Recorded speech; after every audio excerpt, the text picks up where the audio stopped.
देश में जब भी सिनेमा का जिक्र कहीं होता है तो बिना अमरीश पुरी के नाम लिए वो जिक्र कभी पूरा नहीं माना जाता। एक ऐसा रोबीला विलन जिसकी शख्सियत देखकर ऐसा लगता है मानो ऊपर वाले ने उसे पैदा ही फिल्मों में विलन बनने के लिए किया था। अपने लंबे चौड़े डील डोल और बेहद कड़क आवाज से अमरीश पुरी ने बॉलीवुड से लेकर हॉलीवुड तक अपनी एक्टिंग का डंका बजवाया। 22 जून 1932 पंजाब के नवांशहर के रहने वाले लाला निहाल सिंह की पत्नी वेद कौर ने अपनी चौथी संतान और तीसरे बेटे को जन्म दिया। बड़े प्यार से इस बच्चे का नाम रखा गया अमरीश। अमरीश पुरी से बड़े इनके दो भाई चमनपुरी और मदनपुरी थे। एक बड़ी बहन थी जिनका नाम चंद्रकांता था। इसके बाद इनके माता पिता के घर एक बेटे ने और जन्म लिया जिसका नाम रखा गया हरीश पुरी।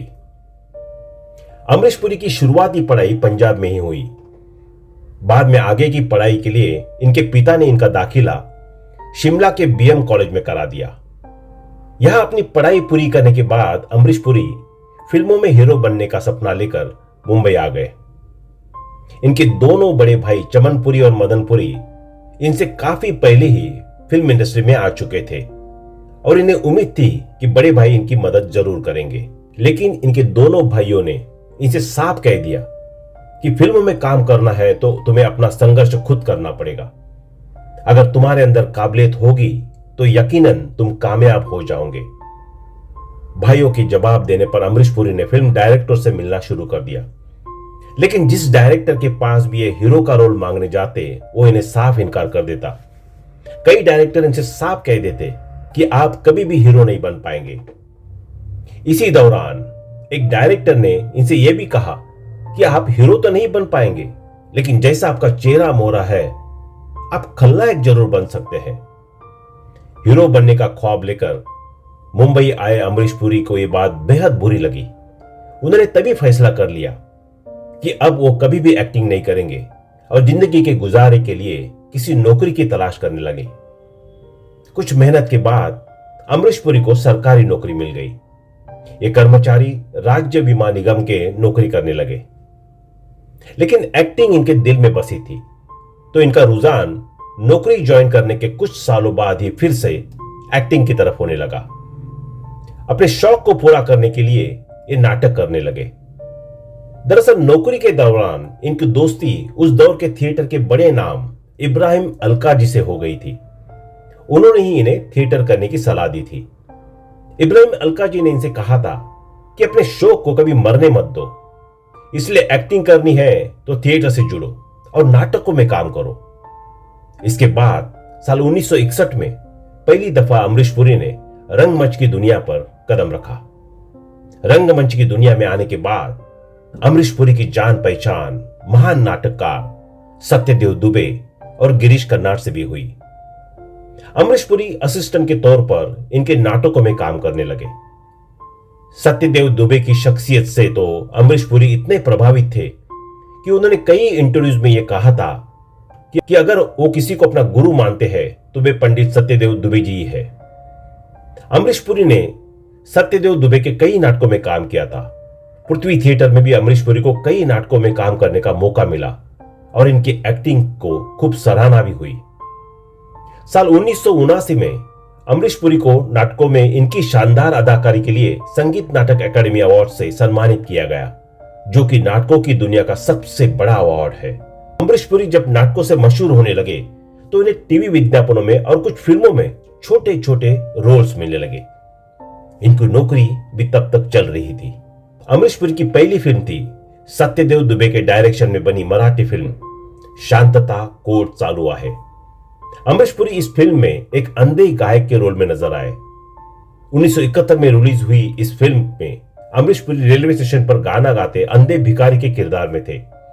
हालांकि अधिकतर लोग कहते हैं कि इनकी पहली फिल्म रेशमा और शेरा है, जो कि इसी साल यानी 1971 में रिलीज हुई थी। लेकिन सच तो यह है कि ये इनकी पहली ऐसी हिंदी फिल्म थी जिसमें इनको रहमत खान का एक छोटा लेकिन मजबूत रोल मिला था। वरना इससे पहले ही साल 1970 में देवानंद की फिल्म प्रेम पुजारी में एक छोटे मोटे गुंडे के किरदार में नजर आ चुके थे। अगर कुछ सालों तक अमरीश पुरी फिल्मों में ऐसे ही छोटे मोटे रोल किए जा रहे थे, अमरीश पुरी फिल्मों में ऐसे ही छोटे मोटे रोल किए जा रहे थे, लेकिन साल 1980 में बोनी कपूर ने इन्हें अपनी फिल्म हम पाश में मेन विलन का किरदार दिया। यह फिल्म एक बड़ी हिट साबित हुई। वीर प्रताप सिंह के खूंखार किरदार में अमरीश पुरी की एक्टिंग के लोग कायल हो गए। यही वो रोल था जब पूरी दुनिया ये बात जान गई कि अमरीश पुरी कितने धांसू एक्टर है। इस फिल्म के 2 सालों बाद रिलीज हुई सुभाष घई की फिल्म विधाता में ये दिलीप कुमार, शम्मी कपूर और संजीव कुमार जैसे बॉलीवुड के चोटी के कलाकारों के साथ नजर आए। इनके किरदार का नाम था जगावर चौधरी, जो कि एक स्मगलर था। इसी साल आई फिल्म शक्ति में एक बार फिर से दिलीप कुमार के साथ नजर आए। इस फिल्म में अमिताभ बच्चन की मुख्य भूमिका में ये थे। अगले साल यानी सन 1983 में सुभाष घई ने अमरीश पुरी को फिर से काम दिया। यह फिल्म थी हीरो, जिसमें जैकी श्रॉफ बतौर हीरो लॉन्च हो रहे थे। इस रोमांटिक लव स्टोरी में अमरीश पुरी पाशा नाम के खूंखार विलन बने थे। आज भी अमरीश पुरी के सबसे बेस्ट किरदारों में इस किरदार को गिना जाता है। खुद सुभाष घई को इस फिल्म में अमरीश पुरी की एक्टिंग इतनी ज्यादा पसंद आई कि उनकी अगली लगभग सभी फिल्मों में ये परमानेंट विलन बन गए। 40 की उम्र में से ही अमरीश पुरी के अभिनय की गाड़ी चल निकली और इन्होंने इसके बाद फिर कभी पलट कर नहीं देखा। अब तक ये अपनी नौकरी से भी इस्तीफा दे चुके थे। अपनी भारी आवाज के चलते अमरीश पुरी को बॉलीवुड के खलनायकों का खलनायक कहा गया था। लेकिन इस बात को भी लोग कम ही जानते हैं कि अपनी आवाज को मजबूत बनाने के लिए हर दिन अमरीश पुरी 2 से 3 घंटे तक बोलने का अभ्यास किया करते थे। इस दौरान अमरीश पुरी अपनी डायलॉग डिलीवरी और अपनी वॉइस पिच पर खूब मेहनत करते थे। यही वजह है कि केवल आवाज से ही अपने हिस्से की आधी एक्टिंग कर दिया करते थे। बाकी का बचा काम इनका खूंखार चेहरा और उस चेहरे में लगी बड़ी बड़ी आंखें तथा लंबी चौड़ी कदकाठी कर देती थी। अमरीश पुरी ने केवल भारतीय ही नहीं, अंतरराष्ट्रीय फिल्म इंडस्ट्री में भी खूब नाम कमाया। इनकी पहली इंटरनेशनल फिल्म थी साल 1982 में रिलीज हुई गांधी। बेन किंग्सले इस फिल्म में गांधी बने थे। अमरीश पुरी दक्षिण अफ्रीका में गांधी जी के सहयोगी रहे खान के किरदार में नजर आए और जिसने भी वो फिल्म देखी वो इस बात से इनकार नहीं कर सकता कि अमरीश पुरी ने बड़ी खूबसूरती से खान का किरदार निभाया था। इस रोल को करने के बाद अमरीश पुरी की चर्चा हॉलीवुड में भी खूब होने लगी। मशहूर अमेरिकी डायरेक्टर स्टीफन स्पीलबर्ग भी इनकी अदाकारी के कायल हो गए। अमरीश पुरी ने अपने किरदार में 400 से भी ज्यादा फिल्मों में काम किया। इनमें से अधिकतर में उन्होंने विलन का किरदार ही निभाया, लेकिन इनका सबसे खतरनाक और आइकॉनिक किरदार मिस्टर इंडिया के मोगैम्बो को ही माना जाता है। अमरीश पुरी को यह रोल मिलने का हिस्सा भी बड़ा दिलचस्प है। दरअसल फिल्म के डायरेक्टर शेखर कपूर पहले अनुपम खेर को इस रोल के लिए लेना चाहते थे, लेकिन काफी सोचने के बाद भी अनुपम के नाम पर उनका दिल मान नहीं रहा था। फिर उन्होंने अपने जहन में अमरीश पुरी के चेहरे को रखकर मोगैम्बो को किरदार को सोचा। बस फिर क्या था, शेखर कपूर को अपनी फिल्म मिस्टर इंडिया का विलन आखिरकार मिल गया। वो अमरीश पुरी के पास पहुंचे और उन्होंने फिल्म की कहानी सुनाकर अमरीश पुरी से पूछा कि क्या वो इस कहानी और विलन मोगैम्बो को रोल के खुश हुए। इस पर अमरीश पुरी ने उन्हें जवाब दिया, मोगैम्बो खुश हुआ। और इस तरह ये डायलॉग फिल्म का हिस्सा बना, जो कि फिल्म के रिलीज के बाद अमर हो गया। आज भी बॉलीवुड के बेस्ट विलन रोल्स का जिक्र कहीं चलता है तो मोगैम्बो को सबसे ऊपर ही रखा जाता है। अमरीश पुरी का यह डायलॉग इतना ज्यादा पॉपुलर हुआ कि जब भी वे कहीं किसी फंक्शन या पार्टी में जाते थे तो लोग उनसे ये डायलॉग सुनाने की मांग करते थे और अमरीश पुरी खुशी खुशी ये डायलॉग अपने फैंस को सुनाते थे। बात अगर इनकी निजी जिंदगी के बारे में करें तो ये हमेशा अपनी निजी जिंदगी और अपने फिल्मी जीवन को अलग रखते थे। घर पहुंचकर अमरीश पुरी हमेशा एक आम इंसान की तरह ही बर्ताव करते थे, ना कि किसी बड़े फिल्मी सितारे के जैसे। अमरीश पुरी की पत्नी का नाम उर्मिला दिवेकर था। इनके 2 बच्चे थे, बेटा राजीव पुरी और बेटी नम्रता पुरी। अमरीश पुरी के पोते का नाम वर्धन पुरी है। वर्धन भी इन दिनों फिल्मों में अपना मुकाम बनाने के लिए स्ट्रगल कर रहे हैं। अमरीश पुरी की एक पोती भी है जो कि डॉक्टर बन चुकी है। अमरीश पुरी को हैट पहनने का बेहद शौक था। इनके कलेक्शन में 200 से भी ज्यादा यूनिक हैट्स थे। अमरीश पुरी की शख्सियत की खास बात थी कि ये फिल्मों में भले ही कितने जालिम विलन नजर आते हो, लेकिन अपने पोते पोती और नाती नातिन से ये बहुत प्यार करते थे।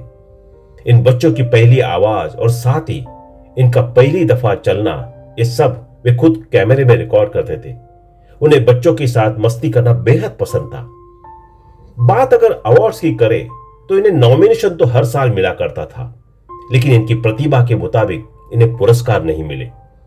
हालांकि अमरीश पुरी जैसी शख्सियत को इन चीजों से कोई परेशानी नहीं होती थी, और होती भी कैसे। अमरीश पुरी को लोगों का इतना प्यार मिल जाता था कि किसी और अवार्ड की इन्हें जरूरत ही नहीं थी। अमरीश पुरी को मिले कुछ अवार्ड्स की बात भी करें तो उन्हें सन 1986 में फिल्म मेरी जंग के लिए Filmfare best supporting actor award मिला था।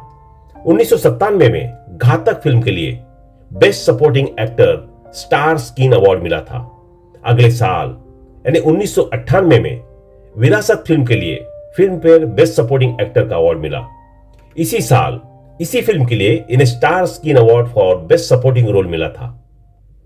12 जनवरी 2005 की तारीख भारतीय सिनेमा के इतिहास की सबसे मनहूस तारीख साबित हुई, क्योंकि इसी तारीख को ब्रेन हेमरेज के चलते अमरीश पुरी इस दुनिया से हमेशा हमेशा के लिए विदा हो गए। उनकी मौत पर कई लोगों ने कहा था कि शायद ऊपर वाला भी कोई फिल्म बना रहा है जिसमें उसे खलनायकों से खलनायक की जरूरत होगी, और उसने अमरीश पुरी को अपने पास बुला लिया। अमरीश पुरी जी के जाते ही भारतीय सिनेमा के बेहद शानदार दौर का भी अंत हो गया।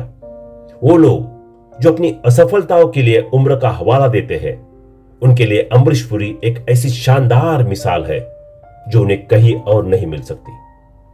तो दोस्तों, अभी के लिए बस इतना ही। मिलते हैं अगले वीडियो में। तब तक आप अपना ध्यान रखिए। Bye bye.